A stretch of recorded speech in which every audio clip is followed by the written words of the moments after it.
9h, Europe 1 matin. 7h12 sur Europe 1. Dimitri Pavlenko, vous recevez ce matin l'ambassadeur d'Israël en France. Bonjour Joshua Zarka. Bonjour. Bienvenue sur Europe 1 à la veille du triste deuxième anniversaire des pogroms du 7 octobre 2023 et au lendemain d'un week-end peut-être historique puisque le Hamas s'est déclaré vendredi prêt à libérer tous les otages dans le cadre du plan Trump ainsi qu'à des négociations immédiates. Alors ce sont des discussions indirectes qui devraient commencer aujourd'hui en Égypte avec les Américains sans doute comme interface. Alors disons pour être précis Joshua Zarka que ni Israël ni le Hamas n'ont pour leur donner un accord total sur ce plan américain, que les opérations militaires aussi ont continué à l'initiative d'Israël à Gaza ce week-end.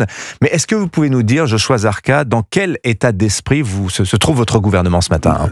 Nous sommes aujourd'hui, pour la première fois depuis ces 2 dernières années, optimistes. Cela ne veut pas dire que le Hamas... Nous prenons entièrement le Hamas en sérieux, si nous le prenons en sérieux comme une organisation terroriste, mais pas leurs intentions pacifiques très sérieusement, mais il est clair que pour la première fois, le Hamas comprend que l'alternative à ce processus qui mènerait à la fin de la guerre est leur destruction totale. Et donc c'est pour ça que pour la première fois, nous avons une bonne chance, une chance d'amener à la libération totale de tous nos otages qui sont entre les mains de cette organisation terroriste depuis 2 ans aujourd'hui dans les tunnels. Vous espérez que ce soit pour cette semaine, Joshua Zarka, cette libération ? Oui, vraiment, sérieusement. Oui, parce que vous savez, nous allons avoir 2 ou 3 jours au plus de négociations, pas plus que cela. Nos équipes sont aujourd'hui au Caire. Si je me trompe, l'équipe américaine arrive seulement demain ou après-demain, donc pour finaliser... On cite Steve Witkoff, et Kushner. Donc c'est quand même le très haut niveau de l'administration américaine. C'est le plus haut niveau de l'administration. Et de notre côté, c'est Dermer lui-même qui va et qui négocie. Donc c'est la personne la plus proche du Premier ministre. Nous voulons arriver à la fin de cette guerre terrible.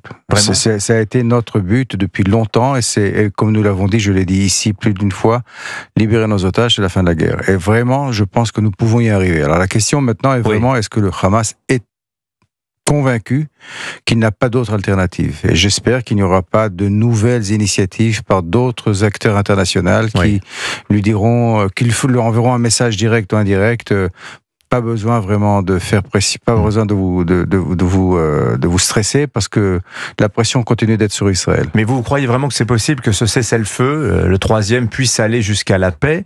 Parce que quand on entend Benjamin Netanyahou, il dit qu'il ne veut pas quitter Gaza et la branche militaire du Hamas, elle ne veut pas désarmer. La paix est un grand mot. Oui. La paix, nous avons un accord de paix avec l'Égypte, avec la Jordanie. La fin de la guerre ne veut pas dire la paix, vous voulez dire ? Non, bien sûr. La paix, c'est une fois, peut-être dans quelques générations, nous pourrons avoir une situation de paix avec les Palestiniens, j'espère, je crois encore fondamentalement à cette possibilité, mais il faut dire que la plupart, je dirais que une grande partie de mes compatriotes n'y croient pas aujourd'hui vraiment à cause du fait que de ce qui s'est passé. Mais je pense que oui, nous pouvons arriver à une situation de fin du conflit, de ce conflit armé.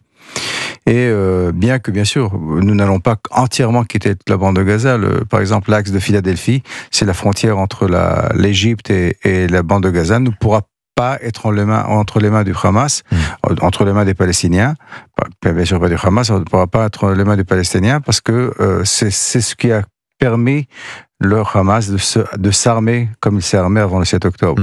Alors ça aussi, ça prendra un certain temps jusqu'au moment où nous pourrons faire confiance en ceux qui seront élus et qui prendront la gouvernance de Gaza.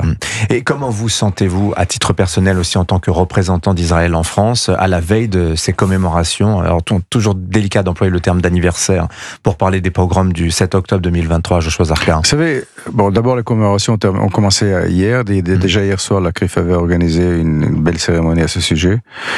Ça a été 2 ans très très difficiles.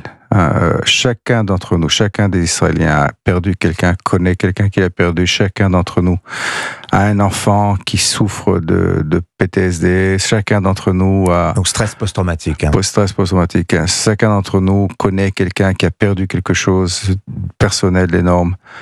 Donc ça a été 2 années très très difficiles. Ça ne veut pas dire que nous allons lever les bras, bien au contraire, ça nous rend encore plus forts et encore plus persuadés de notre droit et de notre obligation de continuer le combat. Mais nous espérons vraiment à la fin de ce conflit. Pardonnez-moi de vous poser la question, mais est-ce que le Hamas finalement n'a pas atteint ses objectifs? Quand on entend Benjamin Netanyahou dire il y a 15 jours de cela que l'avenir qu'il voit pour Israël, c'est de devenir une super Sparte, c'est-à-dire une puissance militaire très isolée, Joshua Zarka. Il est retourné sur cette déclaration. Vous savez, d'une façon assez intéressante, la situation géostratégique israélienne aujourd'hui est la meilleure qu'elle a été depuis la guerre de Yom Kippour, de 1973. Nos ennemis, l'architecture qui avait été créée autour de nous par l'Iran, qui était l'ennemi principal d'Israël, l'ennemi principal de la région, l'architecture a complètement disparu. Toutes les organisations terroristes que l'Iran a armées autour de nous ne sont plus capables de nous menacer. Et non seulement cela, mais en plus l'Iran elle-même n'est plus capable de menacer notre existence. Provisoirement, les arsenaux, ça se reconstitue. Oui, mais je pense que les Iraniens ont très bien compris que s'ils commençaient à essayer de reconstruire cet arsenal, en tout cas le programme nucléaire, Israël ne les laisserait pas faire. Non seulement nous, mais d'autres peut-être. Et donc, la situation géostratégique israélienne aujourd'hui est la meilleure qu'elle a jamais été. Maintenant, ce qu'il faut faire, c'est d'abord terminer cette guerre terrible, pour nous et pour les Palestiniens, et ensuite reconstruire nos relations et nos relations diplomatiques avec le monde, et c'est faisable.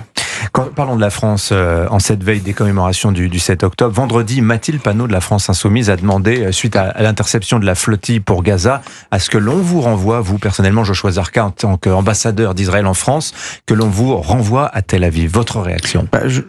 Franchement, je ne vais pas débattre avec les élus de la République comme de cette façon, mais je ne suis pas sûr qu'elle sait qui est l'ambassadeur d'Israël. Vous pensez qu'elle ne vous connaît pas? Non, je sais. Oui. Vous savez, elle a eu du mal à trouver sur la géographie du Moyen-Orient où se trouvait Israël, où se trouvait le Jourdain. Vous l'avez jamais rencontré? Non.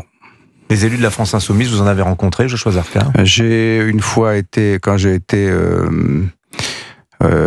rencontré la commission des affaires étrangères à l'Assemblée nationale, je pense qu'il y avait certains élus de la France Insoumise dans la salle, mais pas plus. Si vous deviez résumer vos relations aujourd'hui, les relations d'Israël avec la France, Joshua Zarka, vous êtes à l'interface, qu'est-ce que vous diriez? Vous savez, je sais que la grande majorité des Français se sentent amis d'Israël, soutiennent Israël.